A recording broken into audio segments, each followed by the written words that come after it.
can hear the demons call when they do what they do.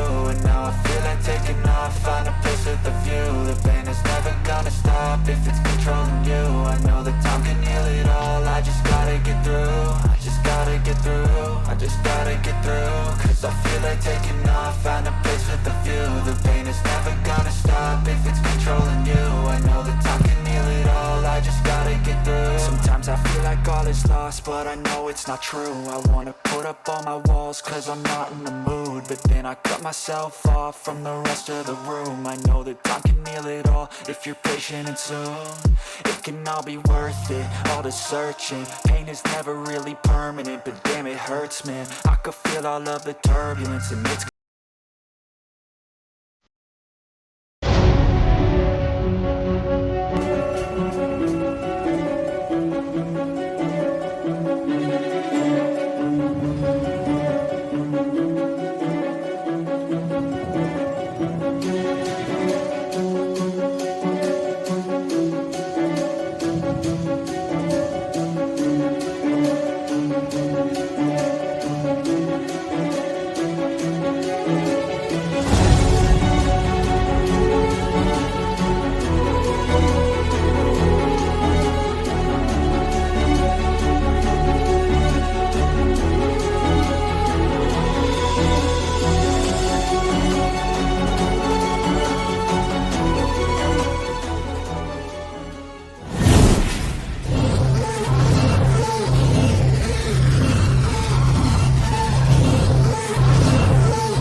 Yo, what's going on, guys? Welcome to Cowboys Beat Live for September 17th, 2025. On today's episode, we are going to be talking about George Pickens and what he's doing for this offense and just this team as a whole. We're also going to be talking about Javonte Williams and what he's been bringing to this offense. And not only that, the Cowboys have a massive advantage with this game on Sunday, and I'm going to talk about it. Before we get into the episode, please make sure to hit that like button, subscribe. I would greatly appreciate that.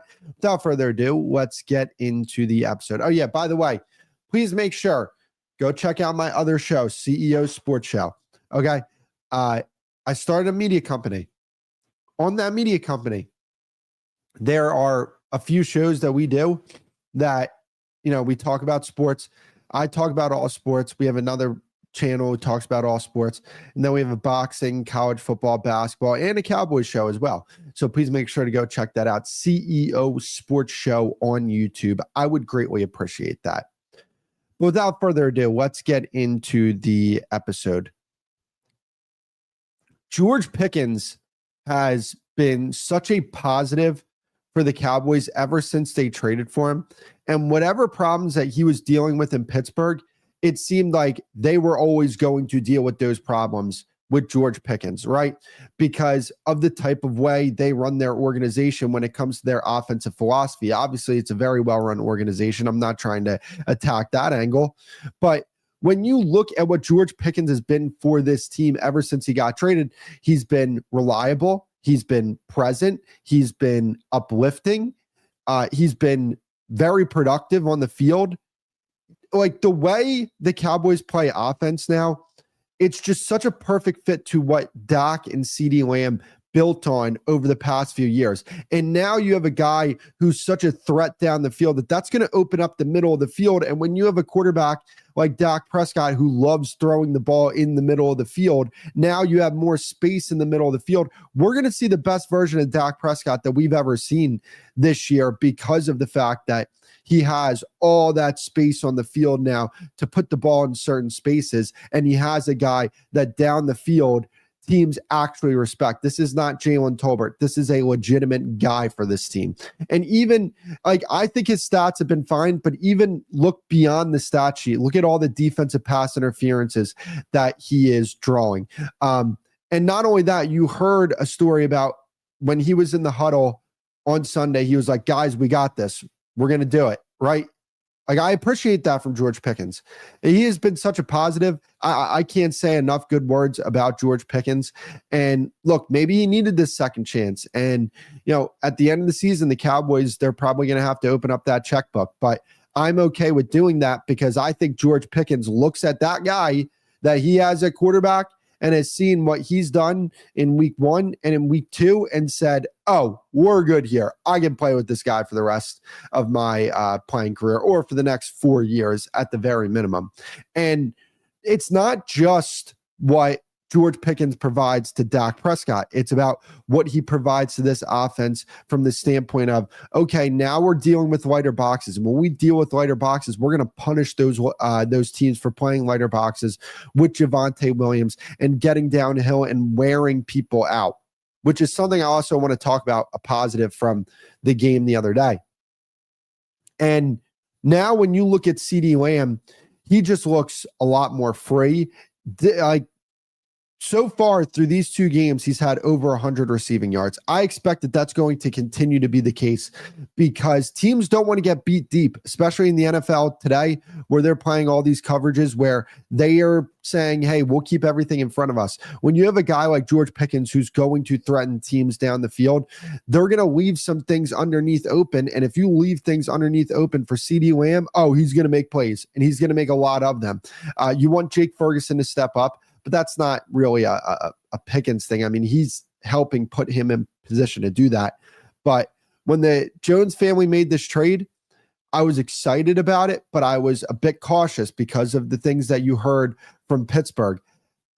I really haven't seen anything ever since he's been with the Cowboys that has given me any type of red flags. People could talk about, oh, the blocking's not that great. Okay, well, you don't bring George Pickens in to block.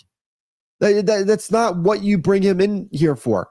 You bring him in to make plays down the field and to, take pressure off CeeDee Lamb and to give Dak Prescott another reliable receiver. And he made big plays the other day too. That's another thing I don't think people are talking about with George Pickens is this guy was making plays. I mean, the play on the crosser down the field to get the Cowboys in field goal position, that was a fantastic play. The slant where the cornerback was playing inside leverage, didn't matter. George Pickens right off the line of scrimmage, physical, crossing his face and making a catch, sure-handed. I mean, it's just, I'm blown away with how much George Pickens has helped this football team. And I expected that he was going to help the team, no doubt about it. But here's the thing. I also didn't err on the side of, oh, well, the problems he dealt with in Pittsburgh, that's just a Pittsburgh thing. I was like, hey, look, there's cause to pause here. But when you look at what George Pickens has done since he's been with Dallas, me personally, all the stories and the horror stories about George Pickens, to me, I kind of throw them out the window. And I'm like, look, give this guy a second chance. Give this guy a fresh, new home with the Cowboys. And so far, it's been paying off dividends for the Cowboys. Another thing I want to talk about from that game on Sunday, and I want to ask you guys this question. So if you're in the chat, please make sure to comment.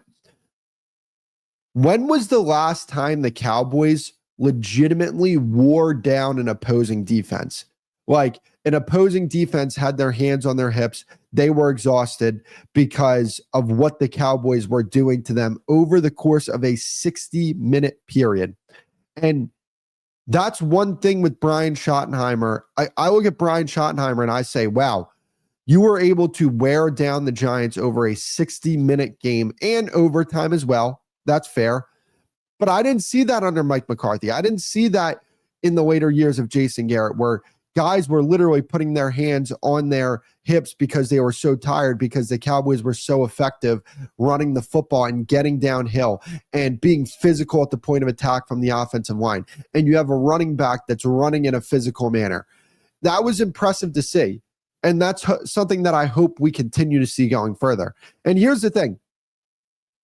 The Giants have an incredible defensive line. Their defensive line is one of the best in football. So it's not one of those things where it's like, oh, it's just the Giants. No, that defensive line is very, very legit. They have pass rushers everywhere. They have, to me, the best defensive tackle in football in Dexter Lawrence. That was impressive what they did the other day. And I hope that's something we continue to see going forward, because I feel like the one thing we've been missing come playoff time is a reliable run game that is going to wear teams down over the course of 60 minutes. Because in the playoffs, you're playing 60-minute games. And I need this team going forward to be a 60-minute football team. In past years, they were a 30-minute football team where they would just get teams off the field and the game would pretty much be over at halftime. Now, obviously, that's great, and you want that to be the case. But at the same time, like when they weren't able to get teams off the field at halftime, it was a struggle for them. When teams said, no, we have a plan to slow down your passing attack, and we have a plan to slow down your offense, it was a struggle for the Cowboys. And I don't want them to deal with that struggle going forward. So Javonte Williams, he's been very impressive for the Cowboys so far. And I'll admit when I'm wrong, I was wrong about Javonte Williams. I thought that he was a guy that, hey, you just bring him in. Look, it is what it is with Javonte Williams. Just move on at the end of training camp. I was wrong. I was wrong. I'll admit it. I'm not afraid to admit it. Javonte Williams has been spectacular for the Cowboys so far. For what you paid him and the expectations that you had for Javonte Williams, he has been fantastic. He has exceeded every expectation that I feel like a lot of fans have had for Javonte Williams coming into the season. He deserves a lot of credit for it. The coaching staff deserves a lot of credit for it. The Jones family deserves a lot of credit because, all offseason we were saying Jadon Blue is going to be the guy that carries the ball. Let Jadon Blue get ramped up. And the Cowboys the entire time they were like, hey, we have our running back one on this team. His name's Javonte Williams. And we laughed at them, but it looks like they're getting the last laugh here because Javonte Williams has been fantastic for this football team so far. And I'm very happy that that's the case because the run game was something that I'm very scared about. But as a whole, when you look at this offense, the questions that I had for this offense going into the season, I feel like they're being answered in a way that is positive, right? I had questions about Brian Schottenheimer as a play caller. I had faith, but I had questions. I had a lot of questions about this run game. I had questions about the tackle play.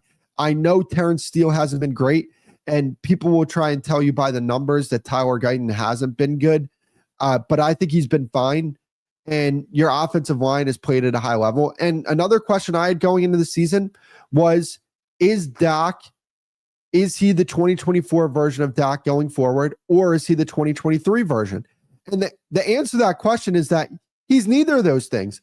He's better than he was in 2023. And he's showing that in 2024, that was an aberration, which I thought was the case, but I had to see it firsthand. So all of the questions that this team had offensively going into the season, I feel like have been answered in a overwhelmingly positive way. You worry about the tackles, no doubt about it. But all the other things, Dak returning to his 2023 form, he didn't just return to his 2023 form. He looks like he's better than his 2023 form. Your play caller looks like he is a legitimate play caller. Your run game, it looks reliable. I'm very impressed with what I saw from the Cowboys offense and what I've seen from it so far over the course of the season. And another thing I want to talk about is what this offense can do come Sunday against the Chicago Bears. You never wish for injury, but when injuries happen to the opposing team, you have to take advantage of them because opposing teams do not feel sorry for you when you have injuries. So because of that, you can't feel sorry for other teams when they have injuries. The Bears losing Jalen Johnson, that's going to be big for the Cowboys and their passing attack on Sunday because it looks like how this team looks, they're going to live and die by their passing attack, which is fine. You paid a lot of money to your quarterback. You paid a lot of money to your receiver. You're going to pay a lot of money to your other receiver, and you gave up draft capital to get him. I'm okay with this team being a team that heavily relies on their passing attack. But when you have a situation like you're going to have on Sunday with Jalen Johnson not being in the lineup, the Cowboys have to take advantage of that. And I believe they will. I believe they will take advantage of that. The Bears are not a defense that I look at and say, oh, they have talent all over the place. I just don't look at them like that. Now, Dennis Allen is a very sharp defensive coordinator, and I always worry about teams coming off an embarrassing loss. So, like the Bears lost in an embarrassing fashion to the Lions last week. I always worry about that. But at the end of the day, I think that this Cowboys offense is just going to do too much. And because of that, they're going to win this game on Sunday. I know it's not game preview time, but I'm sorry, I'm not afraid to spoil this one. The Cowboys are a better football team. They're better in all the right spots. Offensively, they're going to be able to put points on the board. And I don't think their offense is going to put nearly as much points on the board. Look, here's the thing. If Caleb Williams has a career game against you on Sunday, I am very concerned about this defense. I'm already very, very concerned about it. I would be even more concerned than what I am right now. And what I am is I'm sounding the alarms because of how concerned I am about this defense. So if Dallas can't step up and do what they have to do defensively to stop a below average offense, I'm going to have some real questions. But offensively, it's all going to be about what you can do over the air and how you can make the game favorable in your direction because of the fact that the Bears are going to be without Jalen Johnson.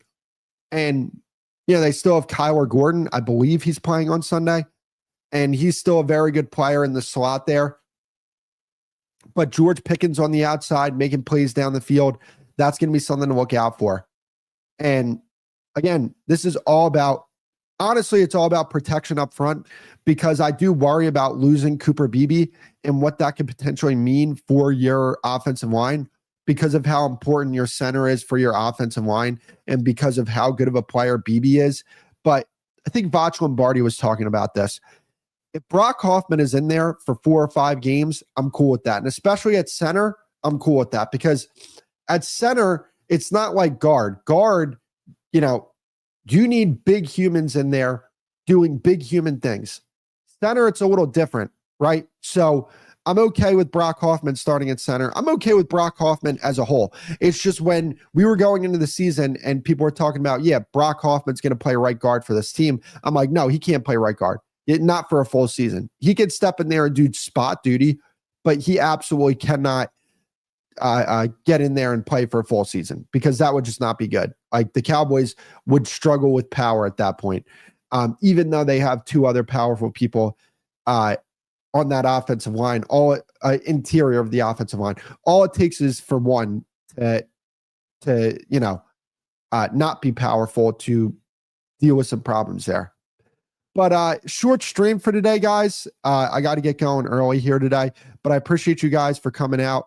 And I will please make sure, by the way, to go check out the CEO Sports Show. I'm going live in 30 minutes. Go over there, CEO Sports Show. I talk about all sports. Hit that subscribe button and make sure to check out the other shows on the network. And I will see you guys in the next episode.